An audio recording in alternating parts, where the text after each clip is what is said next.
begin today's webinar, there are a few housekeeping items I'd like to go through. So first off, if you can hear me okay, please use the raise hand option located on your control panel. Okay, great.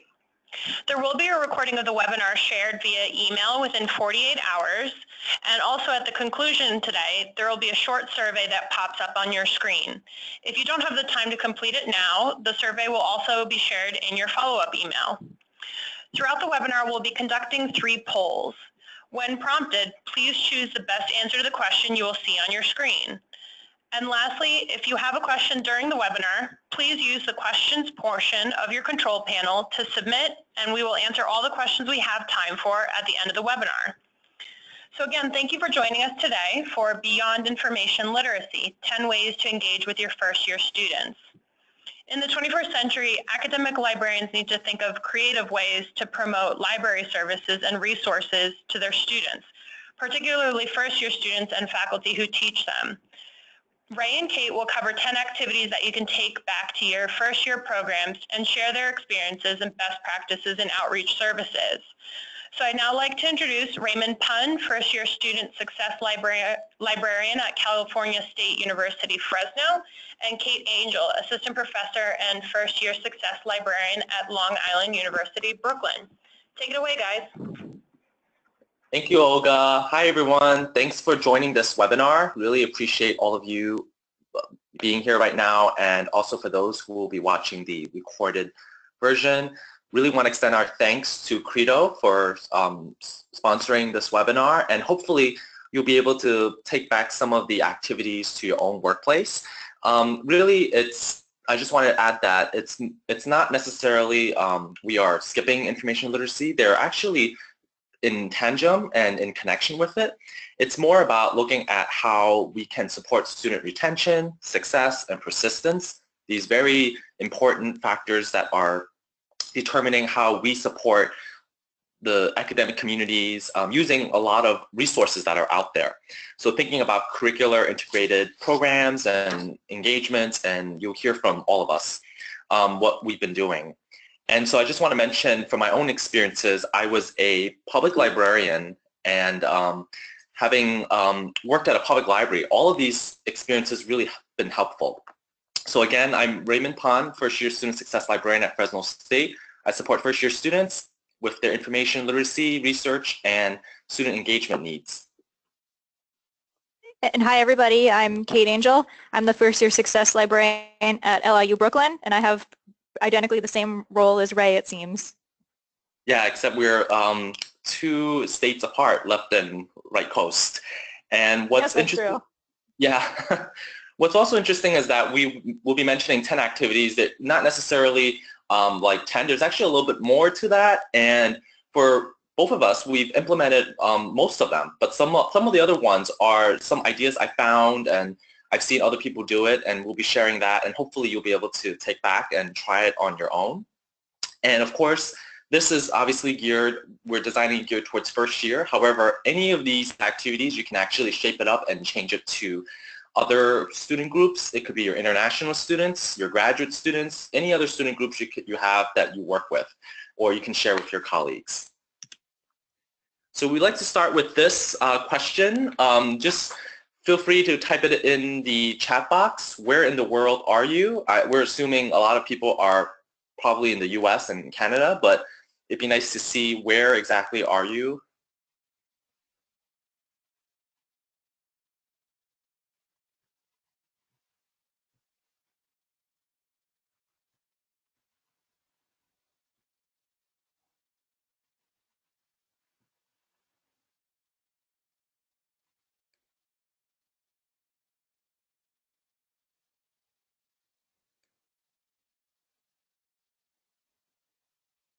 Literally everywhere.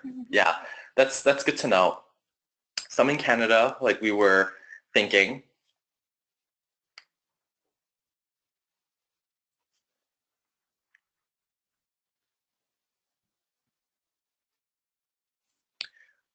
Okay, well, thank you for participating in this part of the activity. We were just curious. I see Virginia, California, Georgia, Oklahoma, and New Jersey. yeah, thank you for just sharing where you're located. So that's very interesting to see where everyone's coming from. Whoops. So number 10, we're going to look at this activity right here.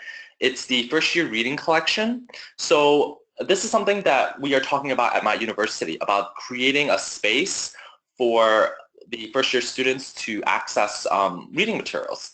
So this is really interesting because, for instance, right here, Penguin Group, Penguin Marketing, they have a brochure just on first year reading. So it's mostly for those who are in common reading programs and for instructors to think about which books they can include in their first year seminars. But if you think about it, if your school has that kind of program, or if your school has a first year curriculum where they usually use specific kinds of books, we have an area called Hot Topics, usually about controversial issues and of that nature for communication and writing. That could be utilized differently and created as a first year reading collection, because then you have first year students sort of figuring out where they can go in the stacks, and then if they see this one area that's meant for them, they will identify that space, that sort of sense of belonging in the library where they can use their own collections right there for their research purposes and really feel like the library is speaking out for them. So my slide is titled Zines for First Years. And for anyone who might not be familiar with this term zine, it's basically a self-published booklet or small magazine. And so we have a collection of zines at LIU-Brooklyn Library. And so I actually made a miniature zine a couple years ago out of just one sheet of paper that I distribute in all my first year seminar library sessions and also at the reference desk. It's also helpful for transfer students, really any student who's new to the library. It provides them with fundamental information about library resources and services, such as access to textbooks, how the different floors in the library, how they can get research help in person and remotely, the library's hours. And some of my colleagues actually also distribute the zine in their classes as well. It's also really a good promotional tool. So if your library also has a zine collection, it's a great way to help promote your collection as well. And so now at this point, we are going to begin our first poll. And so if you could please, Ray, move to the poll screen. Okay, and so our first poll, we'll give about a minute or so to complete it. And the first poll is, do you have a common reading program at your institution? So please select one of the options and we'll recap in a couple minutes.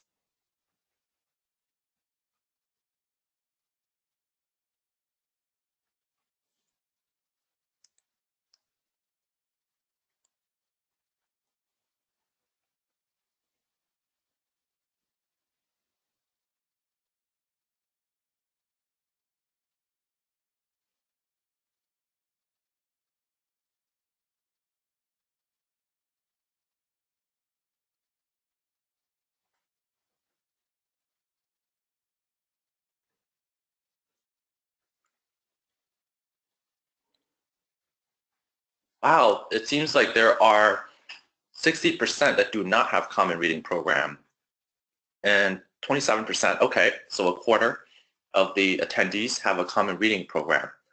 Thank you for filling that out. We were very just curious to see where and how people are, the institutions, how they're formed in common reading programs and how this can be very developed further with some of the activities we'll be sharing. So in number 9, one of the ideas is that you can create a reading circle or film series circle. So what's great is that if you have a specific kind of topic going on in your semester based on your common reading program, you might want to think about developing further, partnering with a campus group, a student group, and really creating a specific kind of first year reading experience program. Of course, this can be course integrated. You can just invite students in and have a discussion and really encourage that sort of leisure reading and self-reflection and engagement. And for films, it's actually really interesting. But I'm going to let Katelyn speak on that. Okay. And so a great idea if your institution has a common read is to pair the book with a relevant film and have a screening.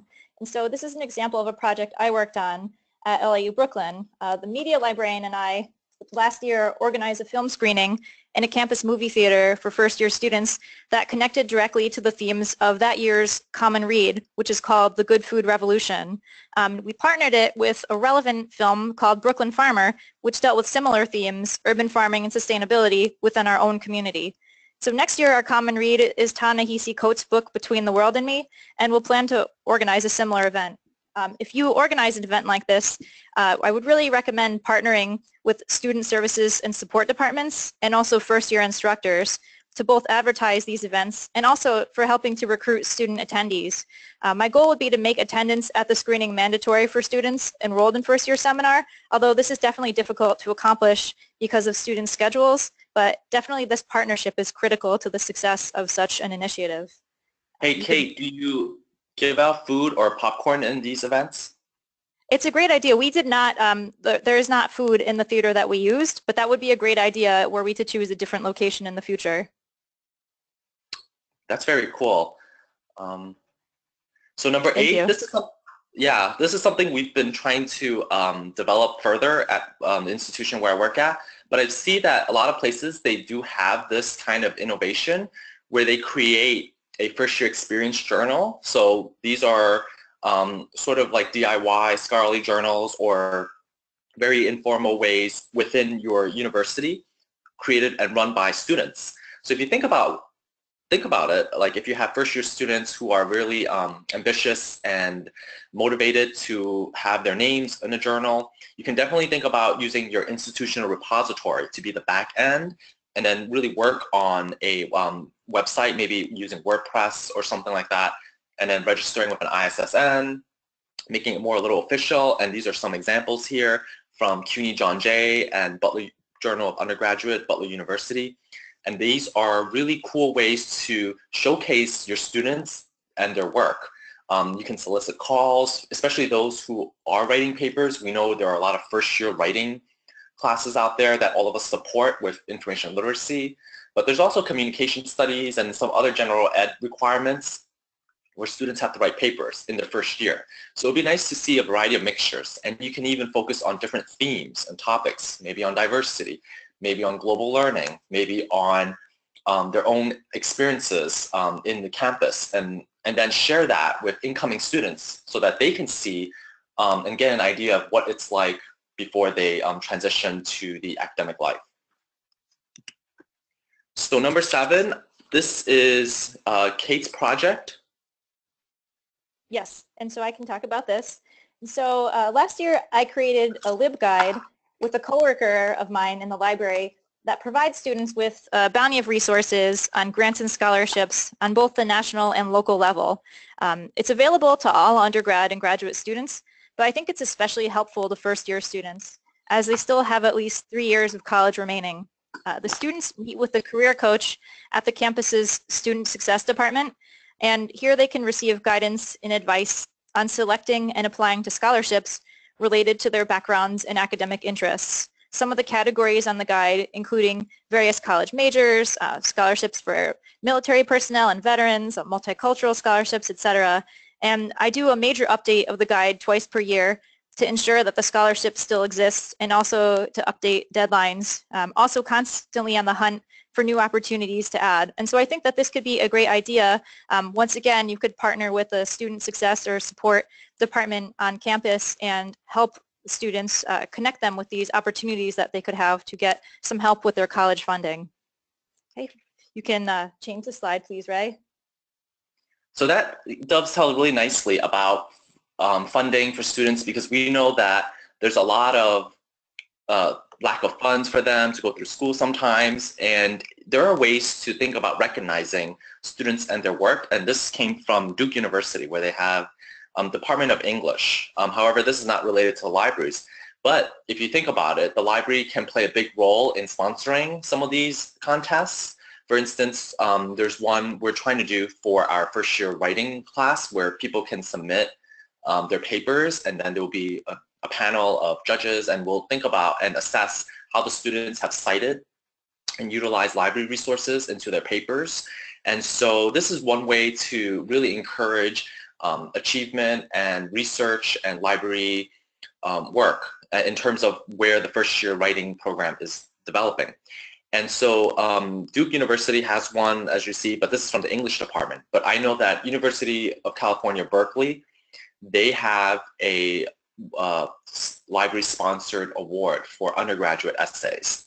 So if you can even sponsor just a little bit, doesn't have to be that much, or even gift cards from your bookstore, I mean, it could possibly draw a lot of people in, and you can see how well the library is utilized and really promote the library that supports achievement. So number 6. Okay, so I'll be speaking about this. Piggyback on what Ray was saying about helping students improve their writing, I think that resume workshops are a great idea for first-year students. And so all students enrolled in first-year seminar classes at LIU-Brooklyn are given an in-class assignment to create a resume. For many of the students, it's their first time making a resume. And so this is great preparation, not just for their post-college careers, but it can also help them to secure either on or off-campus jobs or internships to prepare them for their careers. And the library isn't directly involved in this assignment at LIU-Brooklyn, but I mentioned this assignment because if first-year students at your institution don't receive resume guidance or workshops in a foundational class, the library could perhaps step in and consider holding these instead, perhaps in collaboration with the Campus Writing Center or the Student Success Department. Okay. And so that leads us into our next poll. Oh, wait, not yet. I think I had just added one more thing, Kate. Oh, actually, oh, right, sorry about that. Of course. Oh, Yes, no, it's please. okay. Yep, so that explains sort of what I've been doing recently at my institution, which is involving students in community engagement and service learning. So just really briefly, the idea of service learning is really critical to the success of students as identified as a high impact measure. So in a way to get students out there to work with their communities. What we did at the library is that we had actually, it was a grant-funded project within the president's office where we selected students to go out to public libraries and teach technology workshops. And these students, some of them were first year, some of them were juniors and seniors, so it was a whole mix of bags. And what happened was that they were able to teach technology workshops to the communities in selected branch libraries across Fresno County, such as how to use Facebook, how to use the internet, how to create an email, how to search for jobs. And all of these experiences, they tell us something. They help shape the students' own experiences as a leader, but also as a resume builder.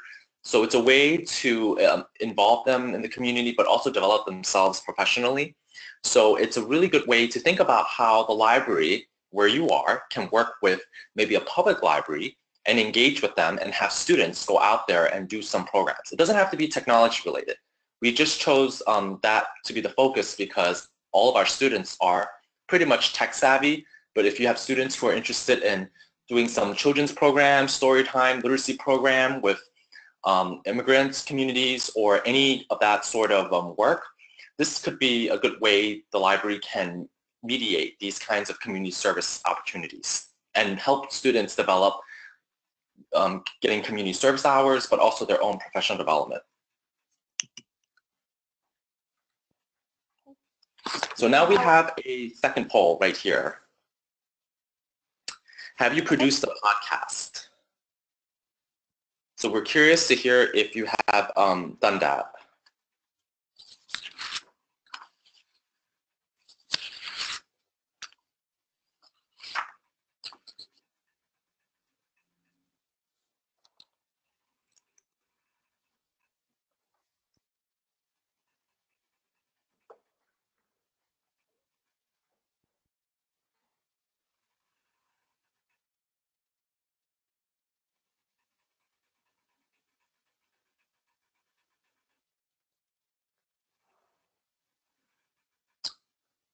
Thanks for the results. And now we have about 11% said yes, oh that's really interesting, and 89% said no.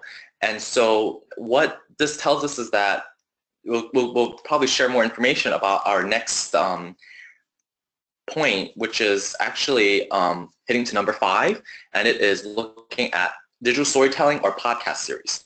So this is a new development. I've seen different universities where they're creating podcast series or stories for students and by students. So students are sharing their experiences and other students can listen to them.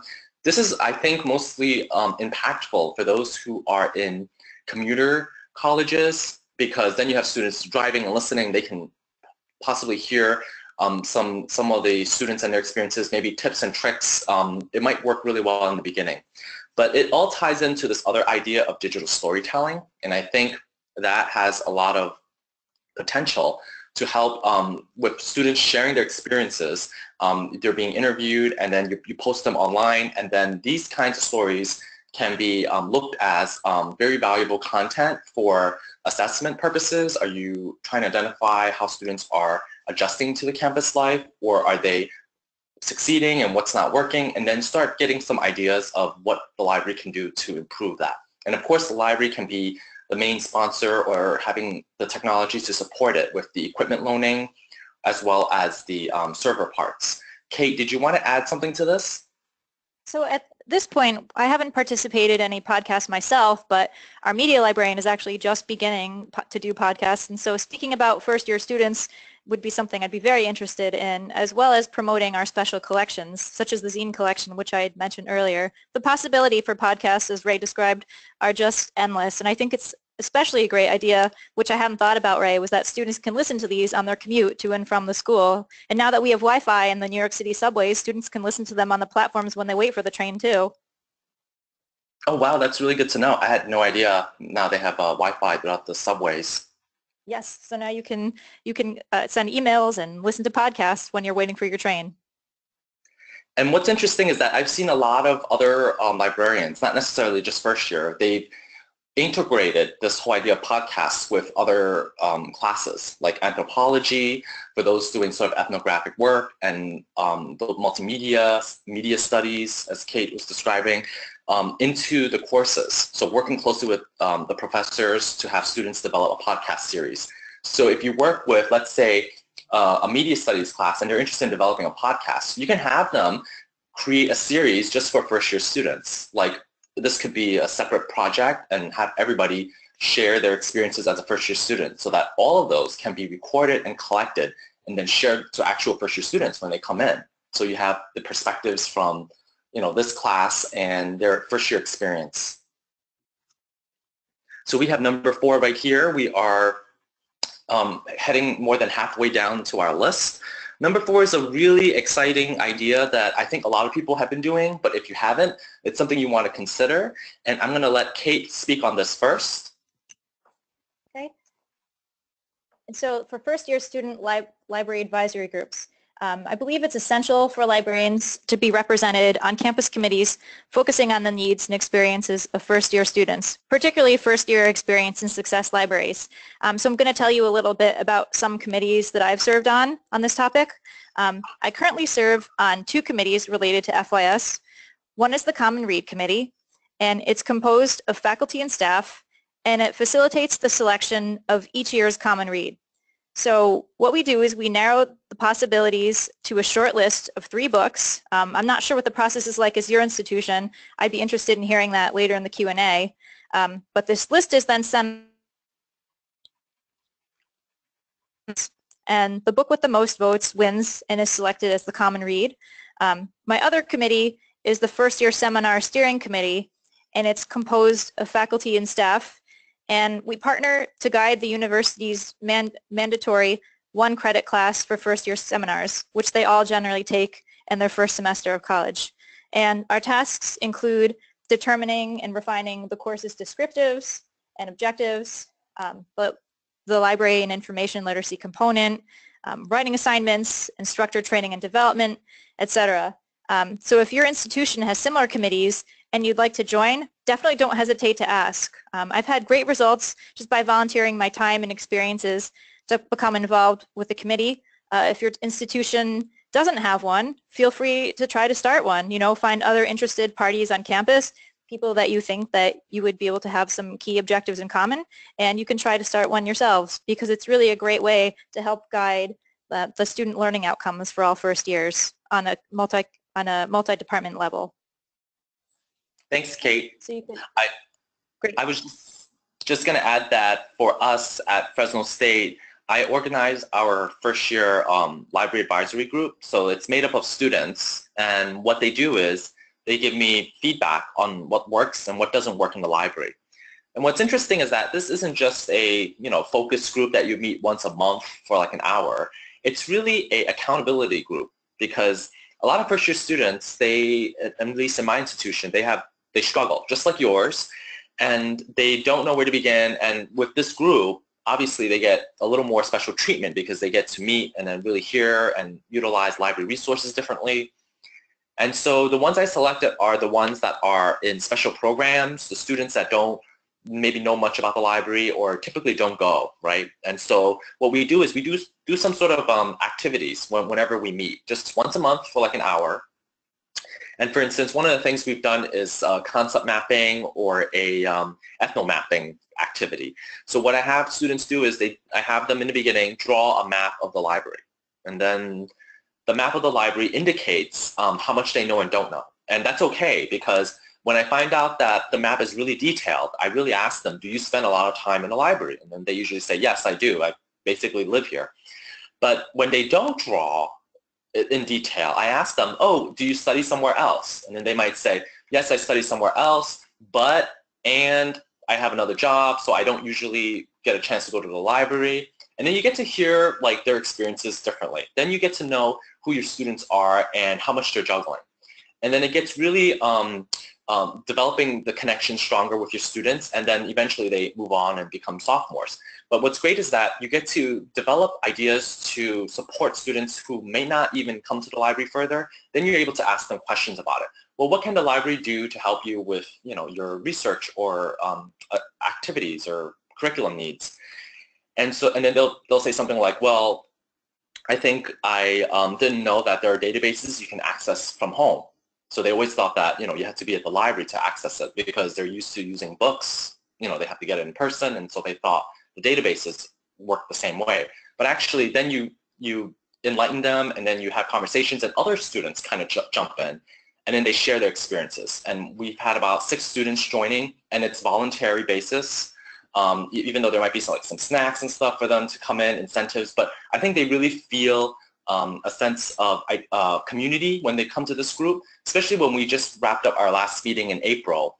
Some of them were really sad. Actually, all of them were really sad because I told them, this is it, you're free from this group, you're going to be sophomores, so I need to find a whole bunch of new first-year students again in the beginning of the fall. And then they felt like, oh, I can't come back anymore. And I said, well, you can, but it's, you're a sophomore now. So it's sort of like interesting to see how they reacted. And I told them all that, they're welcome to put this in their resume because it is a committee and service work, and they do have to show up and do things. So it's a good way to boast their own professional background and so forth. So it's something for you to think about.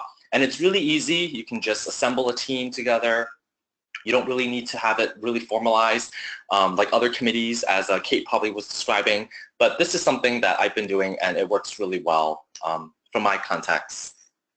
That's great, Ray. How do you recruit students at all who work in the library? No, actually, none of them work in the library, because I think if I do recruit them, it's a little there's a little bias involved because they know a lot already. Very understandable. Yeah, but that's a good point. Yeah, if you are struggling to recruit the students, you can get them from maybe the library student workers. But what I do is, since we all do a lot of one-shots, and eventually those one-shots become like individual research requests, and then you have these really ambitious students, and then they want to see you in person and talk to you about their research, then you can start the conversation and ask them, do you want to be part of this meeting? And then they usually say yes. And then the problem is, I think I've had this issue last year though, like a couple of students, they say yes, and then they don't actually follow through. So you will encounter that. But just start identifying students who are active. But also, if you can get one good student, you can tell them to tell their friends to come. And then usually word of mouth works. That's so great. I want to try to explore that at my own library. What a good idea, Ray. Yeah, it's a good user experience, and for you to sort of identify their research behaviors. Now we are heading to number 3. Now this is something that we've been doing at my university, particularly in the exhibits. So right now it's mostly focusing on curriculum integrated courses where there are classes like fashion industry, merchandising. They use our library exhibits, the cabinets, and then they put it in their work. And then there's one that was done recently on diversity and geek culture, where students selected different materials and then they put it in. This is really a DIY approach. Obviously, it probably works better if you integrate it in a class, because then the students have to actually do it. But if you kind of do it, maybe if you have a focus group, like the student advisory group, they can help you with this, so you can get them involved. But what's great is that when you have an exhibit that's created by students, it really demonstrates a lot of engagement and activity, right? And then the students, they will probably tell their friends, oh, look, I did this exhibit, or other people will find out that it's curated by students, especially those who might be interested in museum work or any kind of art and design work where there's showcases their own achievements. So it's a good way to develop a library space that's for students and committed to their work. Do you have anything like this, Kate? We don't. We've had different library exhibits with student work, particularly zines and artist books, but we haven't had one yet for first-year students. But I think it's a great idea. And I'm also curious, so this is basically an art gallery show. So is there any type of social event associated with it, such as a gallery opening type night? Yeah, that's a great question. We didn't do it for this. I know in the past we've done some when it was a specific kind of project. I'm trying to recall what it was, but there was a reception just to showcase the exhibit cases and the work done by the students. And then it was during their class time, so they all had to be there. So it was really nice to meet the students and then just recognize the work that they've done. That's very smart to have it during their class so that they'll be there anyway. Yeah. So now we are heading to number 2, and we have another poll. Kate, do you mind reading this one? I'd be happy to. Okay, so our poll now for you is, are you involved in the orientation process for first-year students? So we'll give you a minute or so to please indicate whether you are or are not involved.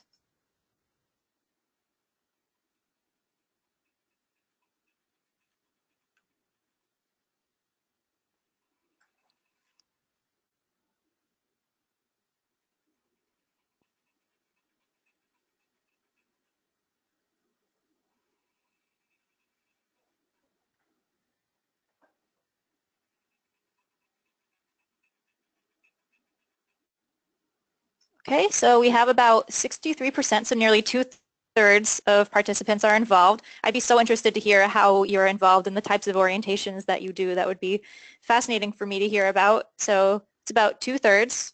Okay, so we are actually going to be talking about library orientations for our next slide.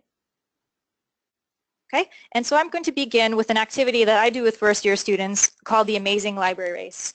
Okay, so as the university's first-year success librarian, it's my responsibility to coordinate the library's first-year seminar instruction program. All students who are enrolled in first-year seminar at LIU-Brooklyn are required to visit the library once during the semester for a 50-minute library session. So for my first months on the job, I taught my classes with more of the lecture and resource demonstration approach, but my coworker Katie at the time had heard about an active learning pedagogy she learned about called the Amazing Library Race. She'd heard about this from a conference presentation years back by a librarian called Katelyn Angell of California Polytechnic State University. And based on the popular television show The Amazing Race, the Amazing Library Race directs first-year students to race around the library in teams, and they complete different research challenges about services and resources. There are 4 different categories, so there are 4 different legs of the race. One is internet research. Then they go to the circulation department and our media center, and lastly, the reference department.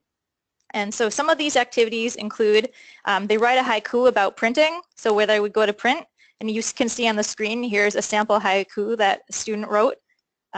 They also complete a Mad Lib about checking out a book at the library, And they also they go to a particular call number section in the stacks, and then since we take the dust jackets off the book, they select a book off the shelf, and then we have them draw what they imagine that the cover looks like.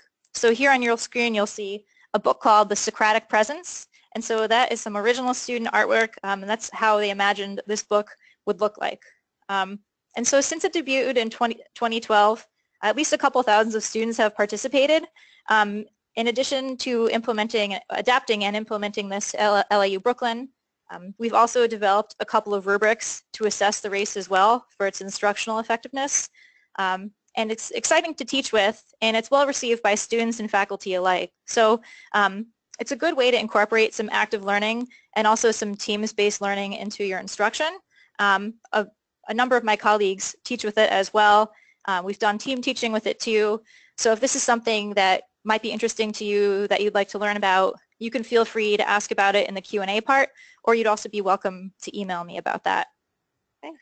So on to our next slide, please. Oh, Kate, I have a question for you. Oh, sure, of course, Ray. How do you sustain or scale, really, these kinds of orientation activities? Because I'm sure many people have like thousands and thousands of first-year students, and just wondering about that. Okay, so generally at the beginning, over the summer, I get the list of classes for first-year seminar for the upcoming semester. And so then I work with the reference and instruction librarians, and we divvy up the classes. And then some of the librarians choose to teach with the Amazing Library Race. Some don't. They use other pedagogies. And so we actually we have enough personnel to teach the classes because we're a medium-sized university. So we really are able to offer the appropriate amount of staffing needed to fulfill these classes for all first years.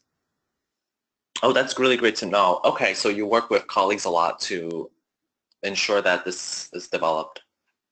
Yes, I'd say at least five librarians, if not more, often teach with the Amazing Library Race for their first year seminar library sessions. So it started out with 2 of us, but it's greatly expanded over the years. So we're really appreciative of that. The students seem to enjoy it, and our assessment has shown that it works well for them. Yeah, that's something that I think a lot of people would like to be more active in terms of their orientations. I think for like my university, it's very hard because there's about like 4,000 or 5,000 throughout the summer. So we have them come in like every other day, not to the library, but on campus. And what's hard is that the scheduling doesn't necessarily work, and they come in different times. And so what we've done is create a really short and really concise and engaging video showcasing the library so that they can play it during the orientations, because it really is really challenging to have all the students shuffle through and do this. But this is something I will probably think about some more in terms of embedding in a class that might work better.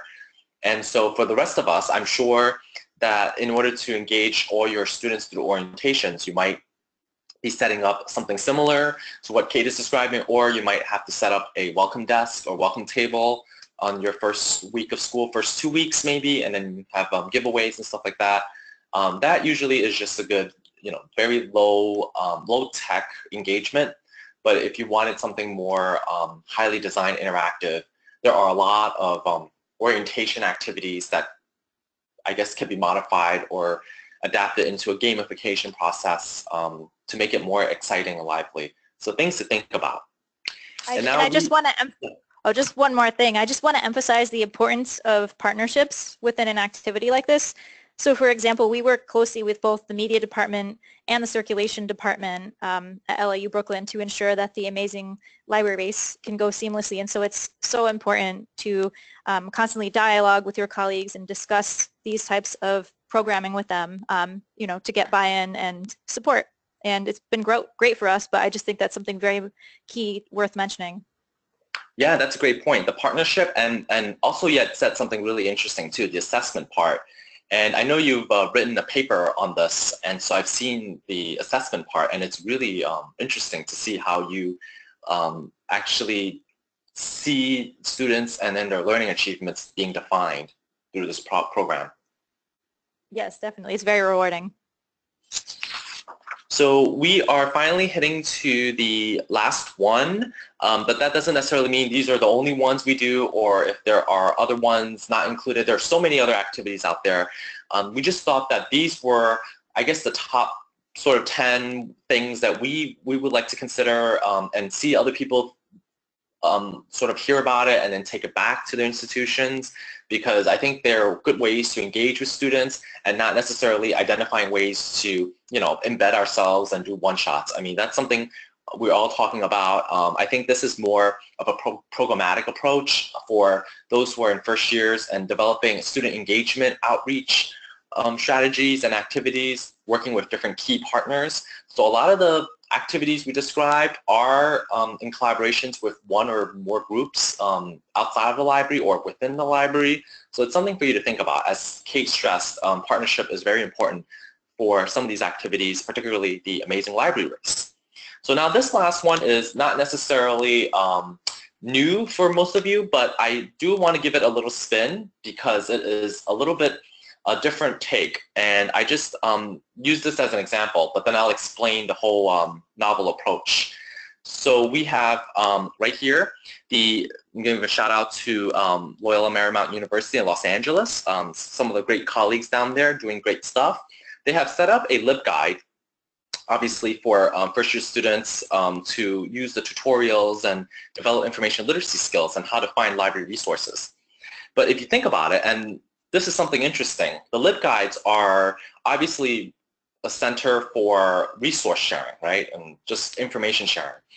What you can do is, and this is something I've been working on with my focus group, my first year advisory library group rather, developing some good content that first year students can use. So basically, based on the first year students, the LibGuides can be designed by them in conjunction with your own work, and really supporting first year students in a way that's different, right? That's for them, or you can think about creating a LibGuide for a specific kind of first year student service group. So if you have in your school an office of first year students or something like that, or student affairs, you can think about creating it for them so that they can use it to support their students. So I'll give you an example in addition to this, that I recently worked with our Dream Success Center. So it's a new student affairs department that supports students who are undocumented and who are under the category of a dreamer status for us, meaning that they are they have sort of the specific kind of resources they need, right, because of their status. So for me, I created a LibGuide. I looked at other people and what they've done, and assembled stuff about legal resources, financial resources, and just general library resources that they can use for their own research that they might forget that we have available. So if you're designing LibGuides, think about beyond the curriculum approach and think more about a student service approach. So that's what I wanted to bring in. And I'm going to let Kate speak on her part. And so each year I create a Common Read LibGuide to support the first year seminar Common Read. And so this past year our book was Persepolis. And so within this guide I often include interviews with the author, reviews of the book, books and media in the collection at the library that have similar themes, etc. And I always demonstrate the guide in each first year seminar information literacy section that I teach. I also share it with my colleagues who teach classes, and we'll also show it to the students as well. So this is really all about promoting. Promotion is just so important. I also send the guide to our student success department in every first year seminar instructor at the beginning of the semester, and I encourage them to therefore forward it to their students.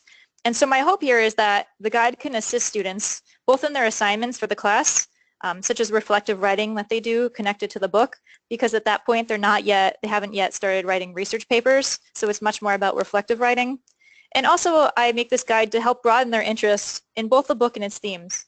So in the hope that it can perhaps lead to the discovery of additional books by the author or books on similar topics. And if you do have a Common Read program and want to create a LibGuide, definitely search guides that are already out there. A lot of the times different universities will have the same Common Read book, And so you can sometimes find guides that other librarians have created. You can get in touch with them, and if some of the content you think would be good on your own guide, you can ask their permission to recycle it in their own guide. I've done that before. I've had people to do it with me, and I think it's very flattering if people ask, and so people often will say yes. And so that's a great way for us as librarians, to share information, with the goal of helping better educate our students. Yeah, that's a great point. Thanks for sharing. I wanted to say that the LibGuides aren't necessarily the solution to everything. I mean, you really have to use it as a way of engagement. So it really needs to be shared in a way that is integrated in some sort of program or some sort of collaboration beyond just, okay, we have it here and then that's that. Because I was just at LOEX recently, which was held in Kentucky, this library information literacy conference, and somebody had mentioned, we're interested in first-year students who are coming in with non-traditional backgrounds, right? And so the idea is that, no, you don't just create a LibGuide just for that one group. It's because that's not necessarily the effective way to engage with them, but you really need to think about the partners who are actively working with them and then develop the content with them collaboratively. So that way that it's shared with those partners to those students if needed. But just having one just by yourself might not be a good approach. But I think for us, we are just sharing some ideas that we've considered, we've developed, and it's been successful on our end, so it's something for you to just think about. They are really great tools, the LibGuides, and they can have so much potential to really share and promote the library's resources to your students. It's really true. Yeah. Oh, sorry, Ray. I didn't mean to interrupt you. Go ahead. So I just want to add one additional thing about LibGuides. I find that it's very effective if you're, rather than just demonstrating them in class, if you can also pass them along to the teaching faculty and ask them to share with their students. I think it's very helpful also for students to, hear from their teaching faculty also, as well as the librarian, in addition to that it would be useful for them. Yep. And that is pretty much all of the ideas we wanted to share. This is a new book, First Year Experience Cookbook. I believe most of you are probably familiar with it. I edited it with Megan Houlihan, who is a first year experience librarian at NYU Abu Dhabi. It's on sale. It's basically 60 recipes containing different kinds of best practices for instruction, outreach, assessment, and orientation. And what Kate mentioned earlier about the amazing library race, it's actually included in the cookbook. So it's really accessible for everyone. And if you don't have a first year experience librarian, that's okay. You don't really need one. You can actually use it to adapt it for your own audience or for your own group. And if you're interested in other groups as well, international students, transfer students, we have those covered as well. So I just wanted to throw this out there because this is a great book that just came out recently, and it's something that I think would be of interest to all of you. And so that's really, Ray. That's exciting. Oh yeah, thank you. Yeah, it was a lot of work, but I'm glad we were able to get it out there. Really want to thank Credo for sponsoring this. Again, thank you, Kate, for speaking with me. Thank you for the invitation, Ray, and thank you also to Credo. Yeah, and thank you all for listening. Now we have about a good 10 minutes or so for Q&A. Feel free to ask questions, and we'll be here to answer them. Yeah, thank you guys. We're happy to have you. We have a very engaged audience. I have a bunch of questions for you, so we'll kick that off. Ray, this one's specifically for you. You had discussed the committee that you created. So one of our attendees is wondering, if you didn't really recruit students for the committee, then how did they learn about it? Sorry about that. Can you repeat that one last time? I had stuff popping up. So for the student committee that you were discussing, you mentioned that you didn't really actively recruit, so we're wondering how the students learned about the committee. Okay, so it was mostly word of mouth for one term. To recruit the students, obviously you meet the students one-on-one, or at least at the reference desk. We're all on it. And if it's a good way to just ask them, like, if they're interested in being on the committee. And then what's important is finding out their schedules. So you find out when they're available, and try to get them to get their friends, 1 or 2 friends, and then you able to bring them together in a way that works for them and their schedule. Hopefully you're able to provide some lunch or some light refreshment. That's really helpful for them. And just make sure that, you know, you just meet once a month for like an hour, and then you have a discussion about library resources. So that's sort of my way of doing it, very informal way. Of course, you can send out a listserv. If you know some faculty, they can send it out to other professors or other students and help you identify the students that you can reach out to. So those are a couple of ways you can get people to join your committee. Great. Okay, and this one is for both of you. So we have a listener who is trying to carve out a first-year position for themselves in the library to focus their work, and are wondering what kind of standards, framework, or best practices already exist. Looks like she was using the ACRL InfoLit framework to start, but would you have any other tips about that? I can start. So for me, I'm the first person at LIU-Brooklyn to hold this position as well. And so a piece of advice that I have would definitely be to do a lot of consulting of the job ads that are already out there for first-year experience and first-year success librarians. Through those, you'll definitely be able to get a really great templates for the position's descriptions, objectives, etc. So I think that's a really good way. So if you're able to access a number of those and print them out and show them to your personnel committee, if you could show them to your dean, I think that would be a great way to help inform them that these positions many of them are already out there and they're consistently growing. Yeah, that's a great question, and I'd like to piggyback on what Kate said. Using different kinds of sources out there. As I recently received, I think, a couple of emails from different universities. They're interested in designing a first-year experience librarian position, and I sent them my job ad, but there's so many out there. It's kind of interesting to see the trend happening, because the most important thing is looking at not just the information literacy skills, but having someone know the ACRL framework and thinking about how that can be adapted into the first-year context, but really about someone who is student service focused and student centered. So all of these activities we discussed are really student centered, designed for that purpose. So thinking about how students can like thrive and really embed themselves in the academic community is important, and having people who can think creatively can really spark some ideas for your library to think about new ways to approach student services. And also, I think to consult with the department on your campus that are responsible for first-year student success. So if you speak with that department and tell them about this position that you're interested in possibly creating, and then, you know, asking for their input on some of the goals that they would have too with their partnerships with the library. Perfect. Okay, so another question. Do you have any ideas for a FYE program for non-traditional students? Maybe someone who may have worked 20 years or been in the military, and to which school or libraries is a completely new experience? I can start with this. I think what's important is that you have your, as Kate mentioned, the student services that you identify with that support that. So if you have a student service that supports non-traditional students like veterans or people who are coming back to school, it's been a while, think about working with those folks. But one of the important things that you realize is that these students, they're coming back because they want to find a new career.